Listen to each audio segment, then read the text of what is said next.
They're really good. They're really fast. I think the speed's a different thing.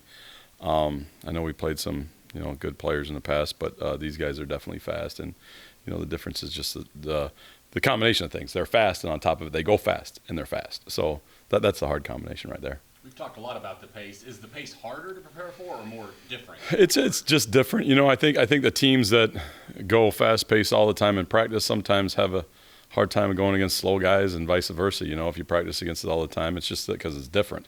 To get the scout team running at the same pace and try to get guys lined up and do things fast and give you good looks and all those things. That's hard to simulate. So, to see speed at speed, sure, it's tough. But at least we had a little bit of time to get used to what they do, and then with the extra week had a chance to get used to the tempo. One thing I find intriguing, you ranked number 2 nationally in third down defense. Oklahoma State's number 6 nationally in third down offense. How big of a battle is this going to be? I think, that stuff, I don't know. I think it's always tough. I think that it's one of those things that every week is a different week. I don't know that, the stats tell the story on that. They go fast and they get themselves because they can run the ball so well and the third and shorts, which make them effective. And then in their longer yardage stuff, their quarterback has an ability to scramble that's different than a lot of guys we've seen. So I think that helps their ability to, hey, even if you have them covered, they have a chance to convert anyway with just his legs. And so I think that's why they're so good. They have that double whammy right there. And then on top of it, they got a really good guy playing receiver out there too. So that's a hard one. And for us, it's a different challenge every week. You try to take into account, hey, this is what they're good at. We're going to try to have a plan to stop what they're good at. And if they can beat us left-handed, we say, okay, good. If they can't, then maybe we'll stay pretty good on third down. And if we don't, then we won't. I'm sure it'll figure out how it goes. Can you break down what you like best about the defense against Mississippi State, and the flip side, what maybe you didn't like? I don't know. I'm trying to remember that game. It's so long ago. I think that the guys hung in there and they played pretty hard. I think that they did a really good job of, just battling back and not, they never got their heads down at any point that I remember at all. It didn't matter what happened in the game. It was just like, hey, let's go out there and get a chance to play and stop them again. Disappointing things. There was a series in there after AJ got a pick and fumbled it, and I think on that series we got a little gassed. We were subbing in guys and stuff like that, but that was the first time all season that Jude's seen our guys get tired and lose that focus and lose that effort ability to run to the football. And I think that one, is when we got some leaky yards on that drive, which ended up in a touchdown, I think. So that was disappointing. I thought Kyle played really well, and especially with the fact that Wyatt was down and he had to take a lot more snaps. I think that those guys, really we played 3 guys at defensive end that whole game, and that's a tough thing to do.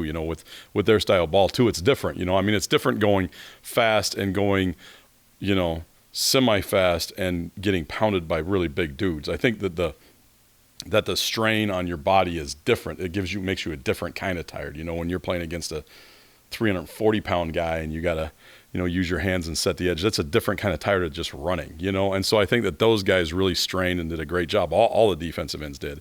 Kyle made a nice play, got a sack on that stuff, and he, did some good things there. So, we were excited about how he played, and it just shows that's the benefit of having a little bit of depth at defensive end, You mentioned the ability for Spencer Sanders to run with the ball. How do you find the happy medium there between getting the quarterback pressure, making sure he's rattled, but also trying to keep that contained? I think that you have to allow guys to rush, and if you have to, it's a balance. It's going to be, those are all things, those are good questions as you go, but you say, as you get into the game, you got to be able to adjust that. You got to say, okay, here's our plan if he is scrambling.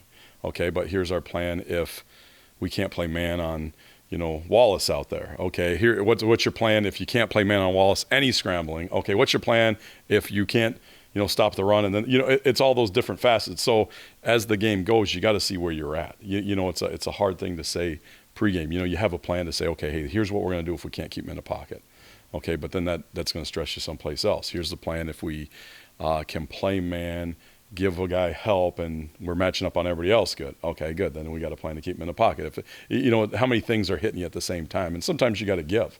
There might be a time where you say, listen, we got to take away Wallace, and we got to take away, we got to do something. And if he scrambles, we got to hope that we come out as coverage and catch him.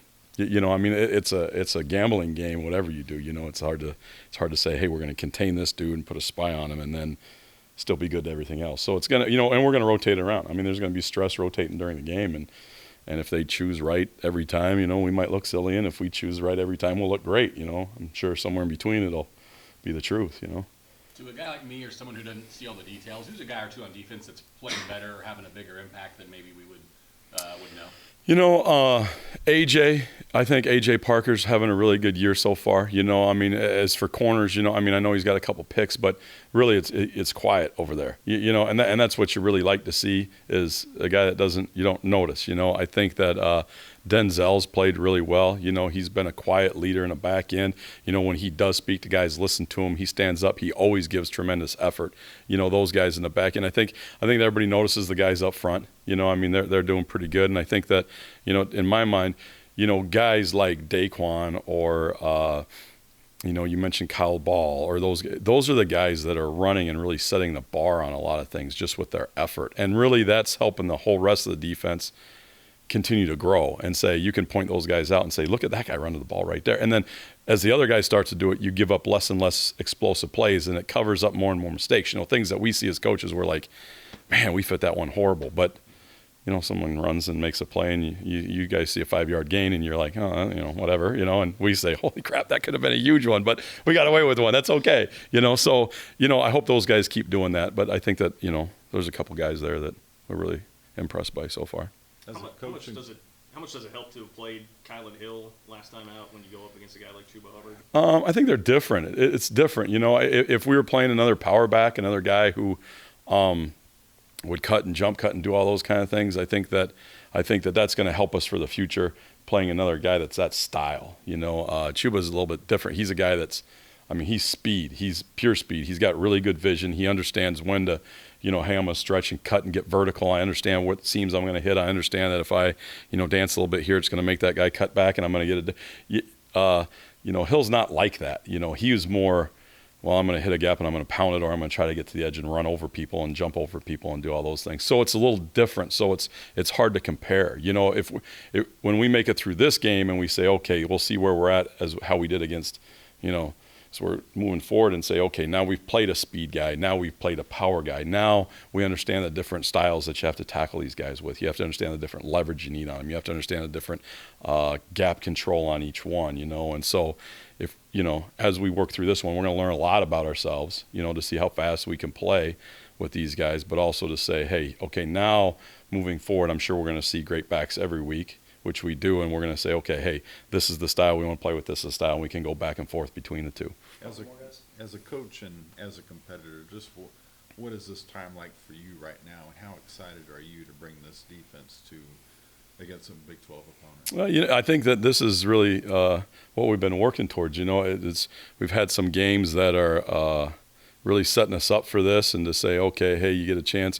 I'm excited about, really we had a chance to start off and, hey, here's a little bit of a game. Here's a little, and you can build into it, because I do think it takes learning. I mean, I don't think we're there yet as a defense at all. I think that it's one of those things that you say, hey, we're growing into it, and our guys are starting to build, and you can see some of the guys in the back end, guys like J-Mac is a guy, and Denzel's a guy, and Wayne's a guy that are really starting to just take that next step in the learning process. They're getting to football 201 where they're starting to notice things about splits and see what the offense, and when we get the rest of the defense there, I think that it will grow tremendously. But I think it was great to have these games early that maybe weren't such a challenge for us, but as we continue to move forward, to say, okay, hey, build on it every week, and as long as they keep learning and we keep getting better, you'd hope by, week 8 or so, you start really getting into it, and then even moving forward from there, it gets really sharp.